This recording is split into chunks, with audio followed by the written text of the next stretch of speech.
Hi guys, welcome back. Hope you all had a great break. What I'm going to be doing today is just looking at a subjective response. I'm just going to be walking you through that. And we're going to be looking at an artist called Dorothea Lang. So Dorothea Lang was born on, she was 1895 through to 1965. So she experienced a lot of trauma in her life and saw a lot of pretty epic world events like World War I, World War II, the Spanish swine flu, which is kind of pertinent to today. She also saw the era of the Great Depression. So these events affected her life. So what I'm going to do, I've made up a little bit of a template that I'm going to get you guys to fill out on Teams assignments. And it just gets you to, it just walks you through a subjective response. Now I've done two formats. One is just an open format. If you feel confident in using an open format, please feel free to use that format. But if you want one which sort of steps you through the process a little bit more mechanically, I've also done an adjusted response. So you'll see them both there in assignments. Please also answer everything in assignments and reply or resend back through assignments, because I can give you feedback very, very easily and very, very quickly, so we can sort of get moving on.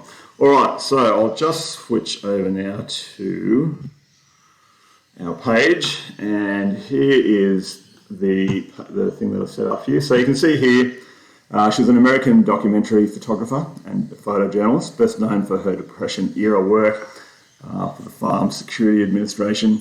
So her photographs influenced the development of documentary photography and humanised the consequences of the Great Depression. So she sort of brought to life or showed the dire living conditions of people going through the Great Depression and things like that. So some of her work is quite heavy, as you can see here. It's not the happiest of photographs, and we'll start to kind of tease out elements of that. But remember, this is a subjective response. So subjective means personal. So when you're responding with a subjective response, you can put your own ideas, your own thoughts, your own feelings, your own attitudes and opinions, put them all in there. So you may, for example, really dislike the work, and that's fine, and you can write about that, or you might also really love it, and you can put it in there. So it's a really good opportunity to kind of really just explore your own personal ideas about certain artworks. So here it is, Dorothea Lang, Migrant Mother, 1936, silver gelatin print. And she is with her children here. So what I'm going to do is I'm just going to break this down, firstly by looking at the composition. So if we look firstly, it's a portrait style composition. That means it's standing upright like this rather than being flat for landscape. So what that does is it allows us to have a more kind of better interaction with the person in the image. We can sort of relate. It's sort of a profile that relates to us, maybe perhaps sitting there, being with the person and being able to kind of understand and emulate what she's going through. So that composition really helps. Also, in relation to composition, you can see that Dorothea has put the mother and the two children as the main component of the image. She's not sitting right back from the image. She's not, and she's also not super closely focused either. But she's at that point or that position in the frame where you could almost be having a conversation with her, and that's why Dorothea has done this. She's created this composition whereby you have a personal relationship. You can kind of key into what this person might be going through. Whereas if she was way off in the distance, you wouldn't be able to read her facial expressions and the body language of her with her children. You wouldn't be able to read too much of that, and there'd be too much other distractions. So she's really locked it down to that point. Also, colour. I mean, obviously, back in that time, colour photography was only being experimented with, so it wasn't really widely used and not available to the general public yet. So she's done a black and white, but you can see the very strong tonal variations. Now, Dorothea is a very accomplished photographer. She could have washed this out a little bit more if she wanted to, or she could have made it a little bit darker, but she's got a really good mix of tone there. So you've got those strong contrasts of the white in the mother's face and the mother's hand, which is the main focus of the image here, contrasted with her very dark hair and this tent kind of thing backdrop here. And also the children are dressed in very dark, kind of shabby clothes as well.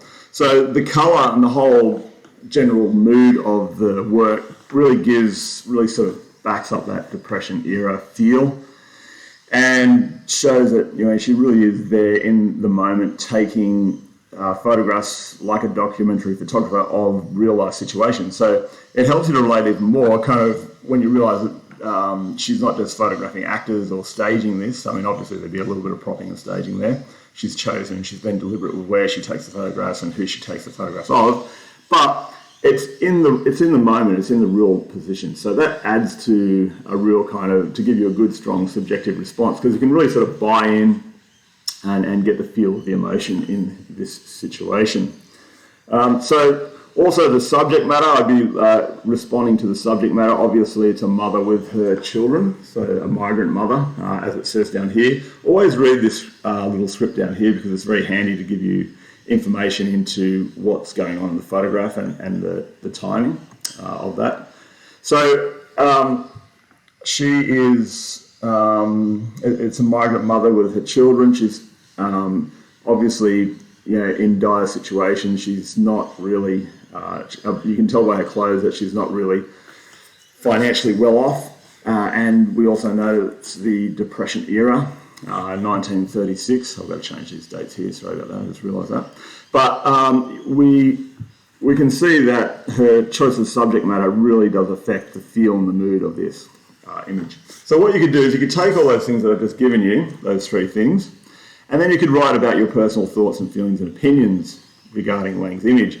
You could write about, you know, how it makes you feel, maybe a background issue that it kind of ties in with you. Perhaps maybe it could tie into mental health or feelings of being somber, or, you know, sometimes those times when you just don't feel really happy, it could tie into that.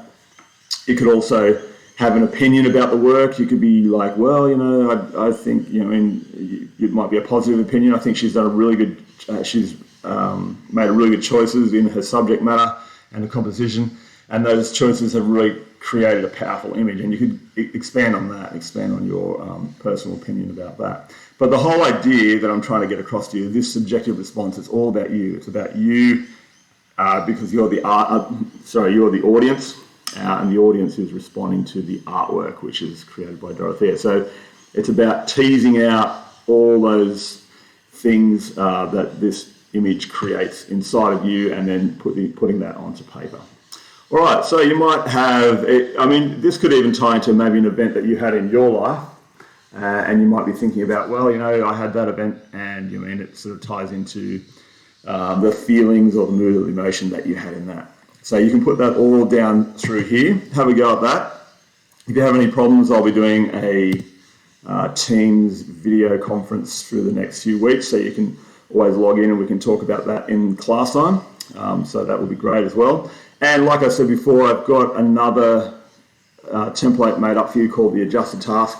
If you don't feel like you can kind of be completely open with this open-ended response here, and you want something that's a little bit more stepped out and staged, you can go through that as well. So have a look at both of those templates and see which one you feel comfortable with, and then you can respond from there. All right, I hope you have a great term. It's going to be really exciting. We're doing face through a lens. We'll see how we go. That'll be some interesting details, but I'll catch up with you guys shortly.